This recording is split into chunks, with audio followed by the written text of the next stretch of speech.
नमस्कार, मी अमृता दीक्षित. आम्ही ठाणेकर वृत्तवाहिनीमध्ये सर्वांचं स्वागत. प्रथम आजच्या ठळक घडामोडी. पीपल्स रिपब्लिकन पक्ष हा महायुतीचा घटक पक्ष आहे, त्यामुळे आम्हाला सत्तेत वाटा मिळायलाच हवा.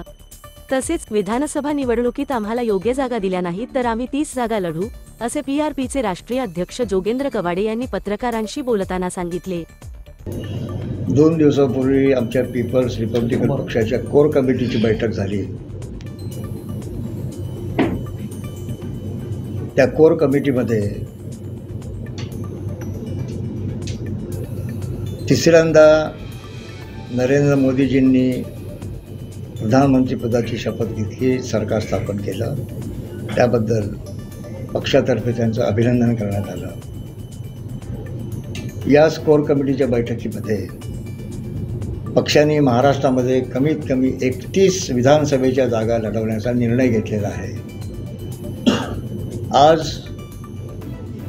या ठिकाणी ठाण्यामध्ये कोर कमिटीने घेतलेल्या निर्णयावर शिक्कामोर्तब केलं जाईल. उच्चाधिकार समितीची बैठक आज इथे आहे आणि त्यामध्ये कोर कमिटीने घेतलेल्या निर्णयावर शिक्कामोर्तब करून येऊ घातलेल्या विधानसभेच्या निवडणुकीमध्ये पक्षाने 31 जागा लढवाव्यात हा जो निर्णय घेतलेला आहे त्याच्यावर शिक्कामोर्तब केलं जाईल.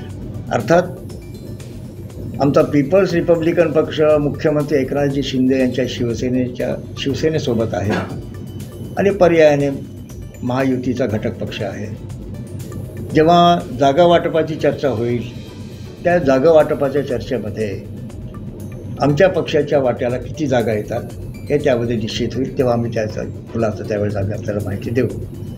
पण किमान पक्षी जरी महायुतीमध्ये घटक पक्ष असल्यानंतर जरी 31 जागा लढवण्याचा निर्णय, स्वबळावर लढवण्याचा निर्णय आमच्या पक्षाने घेतलेला असला तरी पण कमीत कमी 11 जागा तरी आमच्या पक्षाच्या वाट्याला मिळाव्यात वाटाघाटीमध्ये, अशी आमची अपेक्षा आहे.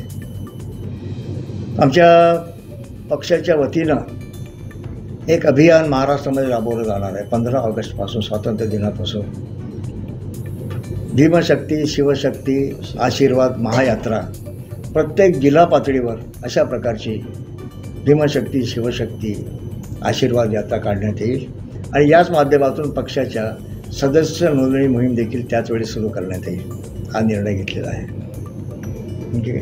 मंत्रिमंडळासाठी दुसरं म्हणजे असं की एकनाथजी शिंदे मुख्यमंत्री यांच्या शिवसेनेसोबत आमची पीपल्स रिपब्लिकन पक्षाची आघाडी आहे.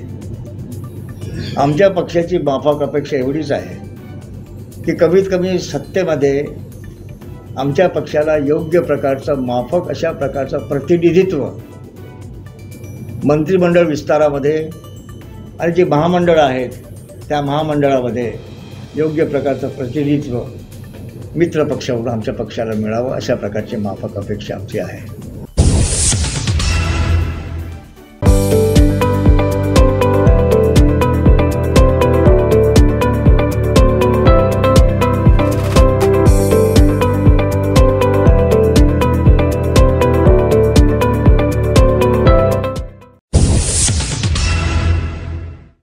सर्व नागरिकांना आवाहन करण्यात येत आहे की सध्या डासांमार्फत पसरणाऱ्या डेंग्यू या आजाराचा प्रसार रोखण्यासाठी प्रत्येकाने पुढील प्रमाणे कार्यवाही करावी.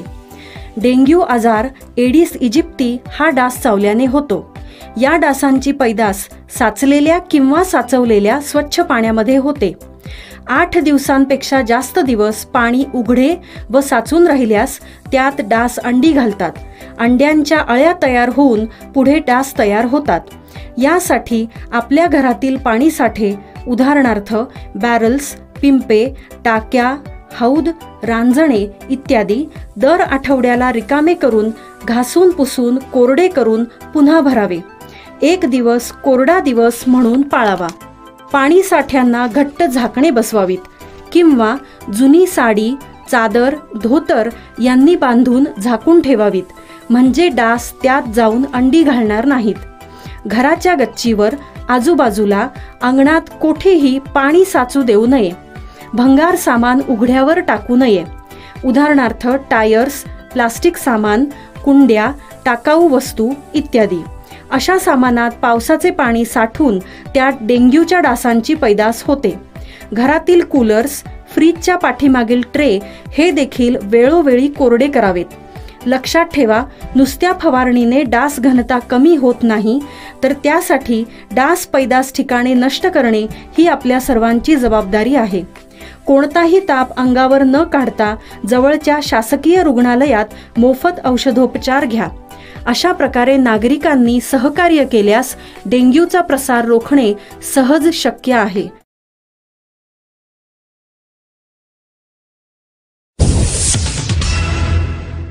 कोकण पदवीधर मतदारसंघातील उमेदवार निरंजन डावखरे यांच्यासाठी ठाण्यामध्ये विजय संकल्प मेळावा घेण्यात येत आहे. या मेळाव्याला उपमुख्यमंत्री देवेंद्र फडणवीस यांनी देखील हजेरी लावली. यावेळी त्यांनी उमेदवार निरंजन डावखरे यांच्या घोषणापत्राचा देखील अनावरण केले आहे. शाळा महाविद्यालयात शिक्षण घेणाऱ्या लाखो विद्यार्थिनींना आता एसटीचे पास हे थेट त्यांच्या शाळेत वितरित करण्यात येणार आहेत. तशा सूचना एसटी महामंडळाचे उपाध्यक्ष व व्यवस्थापकीय संचालक डॉक्टर माधव कुसेकर यांनी स्थानिक एसटी प्रशासनाला दिल्या आहेत. नवीन वर्षाच्या पहिल्या सत्रातील शाळा आता सुरू झालेल्या आहेत. घरापासून शाळेपर्यंत जाण्यासाठी शासनाने विद्यार्थ्यांना एसटीच्या माध्यमातून 66% इतकी सवलत दिली आहे. म्हणजे केवळ 33% रक्कम भरून विद्यार्थ्यांना मासिक पास काढता येतो. त्याचप्रमाणे शासनाच्या पुण्यश्लोक अहिल्याबाई होळकर योजनेअंतर्गत 12वी पर्यंत शिक्षण घेणाऱ्या सर्व विद्यार्थिनींना मोफत एसटी पासचे वितरण केले जाते. यासाठी विद्यार्थीनींना एसटीच्या पास केंद्रावर जाऊन रांगेत उभा राहून पास घ्यावे लागत होते किंवा गटागटाने आगारात जाऊन आगार व्यवस्थापन कडून पास घेतले जात असत. पण यंदापासून विद्यार्थ्यांना पाससाठी आता रांगेत ताटकळत उभे राहावे लागणार नाही. त्यांच्या शाळा महाविद्यालयांनी पुरवलेल्या यादीनुसार एसटीच्या कर्मचाऱ्याकडून त्या विद्यार्थ्यांना आणि विद्यार्थिनींना त्यांचे एसटी पास थेट शाळेत देण्यात येणार आहेत, जेणेकरून त्यांचा वेळ वाया जाणार नाही.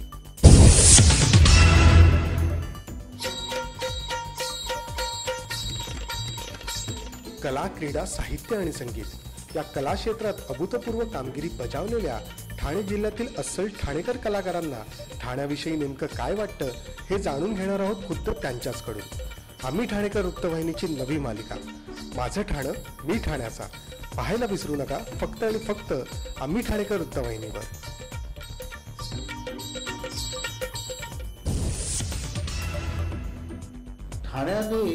ठाण्याचं ठाणेपण किंवा ठाण्याचं मराठीपण हे चांगल्या पद्धतीने जपलेलं आहे, हे तर नक्कीच. म्हणजे बऱ्याच ठिकाणी ओरिजिनल मराठी असलेल्या वस्तीमध्ये आज जर का बघायला गेलं तर मराठीपण फार कमी झालेलं आहे.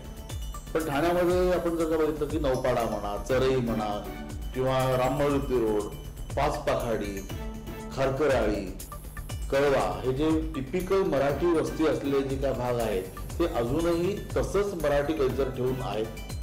एकमेकांच्या बद्दलची आत्मीयता आहे, एकमेकांना ओळखणारी लोक आहेत आणि त्याच्यामुळे त्यांच्यातलं जे बॉन्डिंग आहे हे भरपूर चांगलं राहिलेलं आहे. रिक्षावाल्याशी बोलताना सुद्धा आज बरेचसे रिक्षावाले मराठीमध्ये बोलतात. मुंबईमध्ये ते नाही राहिले. मुंबईतल्या रिक्षावाल्याशी, टॅक्सीवाल्याशी आपल्याला हिंदीमध्येच बोलावं लागतं, हिंदीतच आपण बोलतो. ठाण्यातले निदान बरेचसे रिक्षावाले हे मराठीत बोलणारे आहेत. ठाण्यातले बहुतेक सगळे व्यवहार हे मराठीमध्ये चाललेले आहेत. अजून ते बदललेले नाही. ते चित्र मुंबईमध्ये फार जे बदललं आहे ते निदान ठाण्यात अजून ते बदललेलं नाही. इथे सगळ्या प्रकारचे सण उत्सव साजरे होतात, तेवढ्याच उत्साहाने साजरे होतात. कल्चरल इव्हेंट्स होतात, नाटकं होतात, मराठी सिनेमा चांगल्या पद्धतीने चांगले भरपूर शो त्याचे लागतात. ह्या पॉझिटिव्ह गोष्टी ह्या ठाण्याबद्दलच्या आहेत आणि त्याच्यामुळे ठाणं सोडून जावं असं वाटत नाही.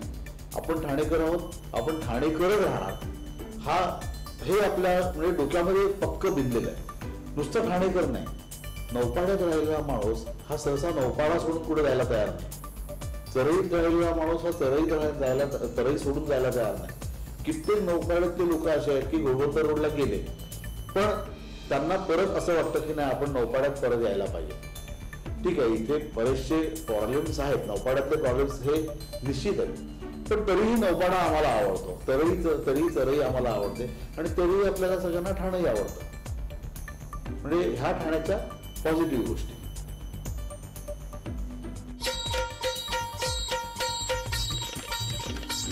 कला, क्रीडा, साहित्य आणि संगीत या कला क्षेत्रात अभूतपूर्व कामगिरी बजावलेल्या ठाणे जिल्ह्यातील अस्सल ठाणेकर कलाकारांना ठाण्याविषयी नेमकं काय वाटतं हे जाणून घेणार आहोत खुद्द त्यांच्याचकडून.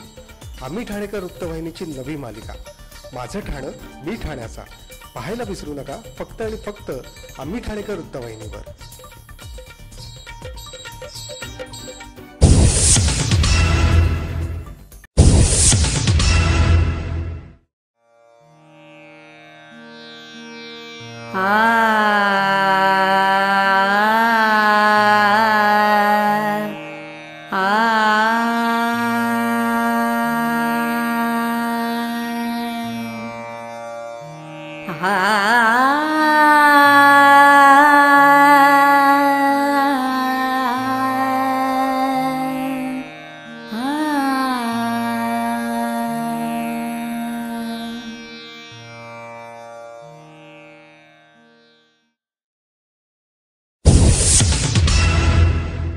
आम्ही ठाणेकर.